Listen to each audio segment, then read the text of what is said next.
Okay, let's talk my top 10 social media tips for you today. This is something that I made for my patrons a while back, and I just thought it'd be fun to share a little content so you can see the type of stuff that I post over there on Patreon and just advice that I give over there on a regular basis. I usually think of social media with Instagram in mind, but I'm also on Twitter and Facebook and obviously here on YouTube. And I know there's a bunch of other places that you can be, and I think that these top 10 things apply across the board. A lot of these strategies we're actually going to dive really deep, and I'm going to give you specific action steps that you can take to implement right away. But before I do that, I just want to start out really basic with something that should be obvious but isn't sometimes. Number one is be social. Social media is for being social. I don't know why I'm doing this with my hands, but I'm trying to get the point across. Social media is about relationships. It's about forming them, building them, and keeping them. If you use the platform as it's actually intended to be used, where you're going out and liking people's stuff and commenting and messaging and interacting in general, the algorithm is automatically going to favor you more. It's actually going to help you to use the platform like it's intended to be used. Enough said, right? Okay, number two is to ask questions. Now, this is similar to the Be Social. Both of them fall under the umbrella of something called engagement. So you just want to be engaging and interacting with people and basically building those relationships that I talked about. And one of the biggest way to do this is just simply to ask questions. The reason that I made this a tip is because engagement looks different across different platforms, whether you're liking or commenting or sharing or retweeting or whatever. But no matter what, asking questions brings on engagement. So whether it's a simple question where you get a yes or no answer, or a vote, or whether it's a more in-depth question where you're actually asking for vulnerable answers and you want to start a real conversation with people, across the board, asking questions gets answers, aka engagement and interaction. So ask questions. Number three, which probably should have been number one, but I forgot about it, is never be spammy. Never spam people. You've all seen it where you've got the account anywhere really that's buy my book, guess what, I have a book, here's my book, have you seen my book, this is my book, here's a sale on my book, oh by the way, I have a book. I think you get the point, right? So you've all seen it, and I just gotta be honest, I don't think that kind of strategy works. I just don't see it working on social media. That's just my opinion. Just going back to the first tip about social media being about being social, it's not something that you would do in a real life conversation. You wouldn't sit there having a conversation and they're like, hey, how's it going today? Good. Want to buy my book? Oh, that's cool. That's cool. So what do you do for work? I'm a writer. Want to buy my book? Oh, yeah. No, I got that. Don't be that guy. Just don't do it.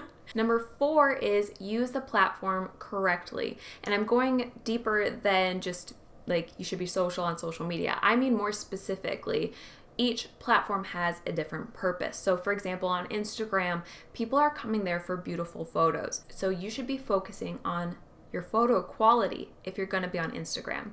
Twitter is about those witty, punchy one-liners and networking in the traditional publishing industry especially. On the other hand, Facebook is fantastic for things like forming groups and finding groups of people like beta readers and, running ads, and just generally it's a whole other crowd over there that likes different things. YouTube is really focused on advice and entertainment, which means that you're going to want to choose really searchable topics to succeed on that platform. So you get the idea. If you can't stand taking photos, you probably shouldn't be on Instagram because it's just not going to translate well. If you're going to be on a social media platform, make sure you're using it correctly so that you get the full intended use and reach that you could possibly have.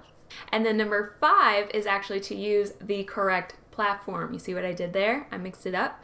So this is different than the one I just talked about because you could be all over and you could just be spread thin and kind of dabbling in all the social media that's out there. There's so much out there.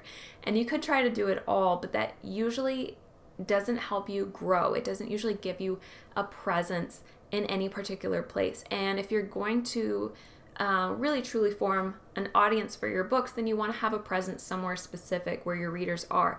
So that brings me to using the correct platform where your readers are. Like if you are on one rooftop and you are shouting out about your book from that rooftop, but all your readers are on a different rooftop altogether, it's not going to do you any good. So figuring out the correct platform for you and your book is super, super important, and something that I probably should have put this first too. I feel like all of these tips should be number one. For example, I really don't spend a lot of time on Facebook because I found that the target audience there tends to be just a whole different group. And YA readers tend to be over on Instagram. That's kind of the main place that I've found that my readers hang out.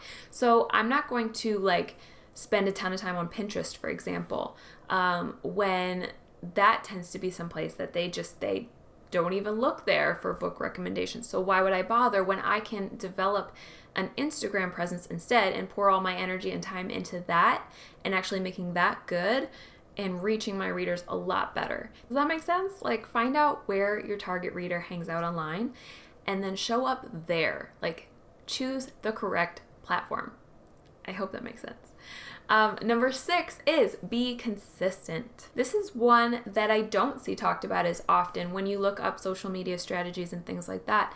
But I think it plays a massive role in your audience retention and just having people develop that relationship with you that I talked about, because again, social media is all about a relationship. So if you're showing up on a consistent basis, whether you choose to post once a week, which would lead more towards the Instagram line, or 6 times a day, which would be more kind of like Twitter land, whatever it is, or if it's even just once a week on YouTube, typically is an average on YouTube. Whatever it is, make sure you're showing up consistently on a regular basis so that your readers come to know what to expect from you. Because it's just like a real relationship. People want that consistency. They want to know they can count on you. And just a typical relationship is one where you show up consistently and you don't say, hey, I'll see you in 3 months, right? Ugh, you guys, I could go in depth on all of these a lot more. And I do over on Patreon. If you're enjoying this content, definitely go and check out my social media club where I go in depth on things like this. But I need to keep going.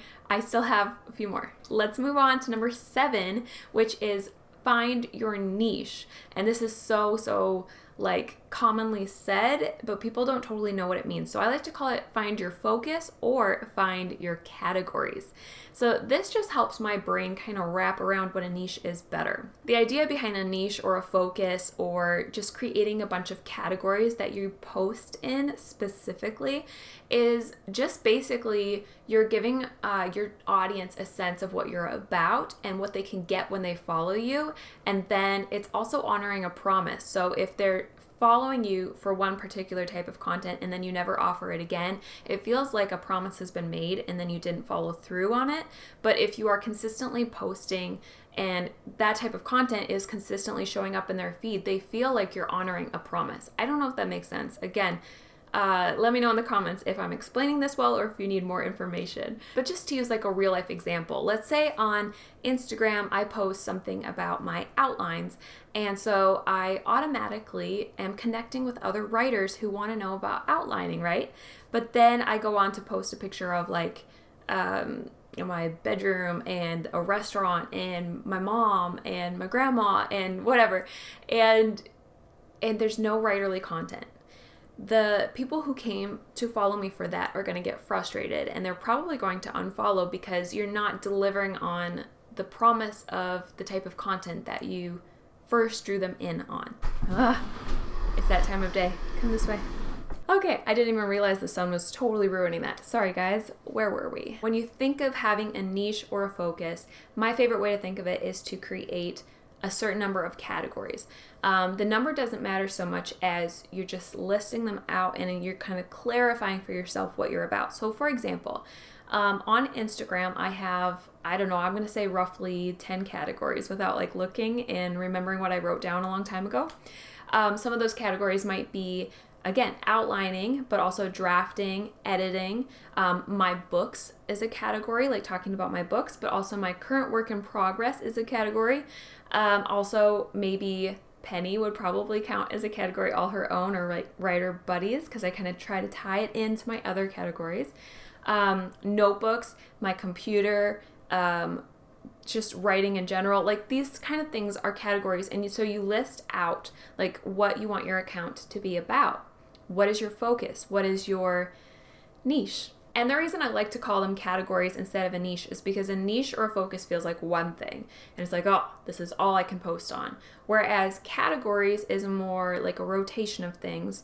And you've got kind of a list. I wouldn't go super crazy, but like 8 to 12 is a good range. And you just rotate between those things. And you just go like, here's a new thing to talk about today. Now I'm talking about this. Now I'm talking about this. And it's especially awesome if they overlap. So like, for example, out of the categories I just mentioned, if I have Penny with my computer and a notebook, and I'm talking about writing, and I'm talking about using my outline during writing, and what else? I can't remember what else I listed out. You get the idea. The idea of categories is basically just you're making a promise to your audience on the kind of content that you like to do, and then you're delivering on it. Okay, number 8 is be authentic, be genuine. It all ties into what I talked about in the beginning, where social media is about a relationship. So if you are clearly fake online, people are going to not want that relationship with you. They're not going to be very interested in that. So that doesn't mean you have to share everything about you. It doesn't mean you have to get super vulnerable online. It actually just means to be genuine. So whatever you do choose to share, make sure that it comes from a genuine place. Whether it's your personal stories and you do decide to go really vulnerable, or whether it's somebody else's story and you're just really excited about it and you're passionate about that, and that's genuine. Even if it's not your story and it's their story, you're still passionate about it, and that's real and authentic. You can't always share everything, and you don't want to always share everything. Like, there's no way to share your whole life, and social media, even with the best of intentions, sometimes it can come across as a highlight reel because you can't show everything. You got to keep that in mind, but whatever you do choose to show, the more authentic and genuine you can be about it, the better. I gotta hurry because the sun's coming back. Number 9 is use all the platform's features for maximum success. That's kind of a mouthful, but basically, whatever platform you're on, try to use all the features. For example, on Facebook and on YouTube, and actually on Instagram as well, there's a feature called Live or live streams. This is something that scares a lot of people, and not a lot of people do it. So if you notice on any of those platforms, when people do go live, like Facebook, YouTube, and Instagram all promote the heck out of that. Like if you choose to go live on Instagram, for example, your account, the little story circle is going to pop up right at the very front of everyone's feed. Like if they go on Instagram, the first thing they see. And not only is it like this person's live, but it gives you a little pop-up that's also like, hey, you should go watch this person, they're going live right now. So it really promotes it for you. Same thing with YouTube, it's going to let you know. Same thing with Facebook, it's going to let you know if somebody goes live. Other features, like for example on Instagram, again, you have the story feature that I mentioned. That's something that not everybody takes advantage of. So if you use the platform and all its features to the fullest, you're going to stand out. Same thing with IGTV, which is something that I am not good at and don't totally get, but if people do use it, they stand out. I mean, I could go into detail on this, but you guys get the idea. Like whatever platform you choose to use all of its features if you're comfortable. Now this is, again, if you're comfortable, no pressure. If you're like, I'm never doing a live, that's totally fine. You don't have to. But just know that for growth, if you use the platform to the full extent, you tend to grow faster. I can only back up a little bit more. Come this way, okay? Let's hurry and finish number 10 before the sun comes back, which is don't be afraid to try new things / don't be afraid to fail.